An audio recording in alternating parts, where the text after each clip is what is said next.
প্রিয় ভাই, তোমরা যারা এই সমাজের মানুষ, আমি ব্যক্তিগতভাবে এই মাহফিলকে আলাদা গুরুত্ব দিই।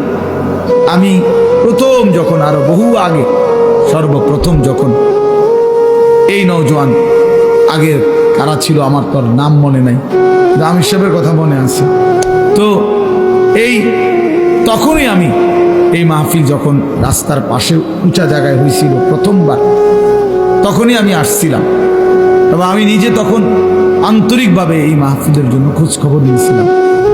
আরও একবারও আমি মাহফিলে 2 জন বা 3 জন ছেলেকে পাগড়ি দিছিলাম আমার মনে হয়, পরে আরেকবার। আজকেও আলহামদুলিল্লাহ আপনাদের 4টা ছেলে পাগড়ি নিল, এটা আশ্চর্য, আশ্চর্য। ওই ছেলেরা কই? আবার দাঁড়াও তো তোমরা, আবার দাঁড়াও তো বাস। মাশাআল্লাহ, আল্লাহ তোমাদেরকে কবুল করেন। বসো বাস।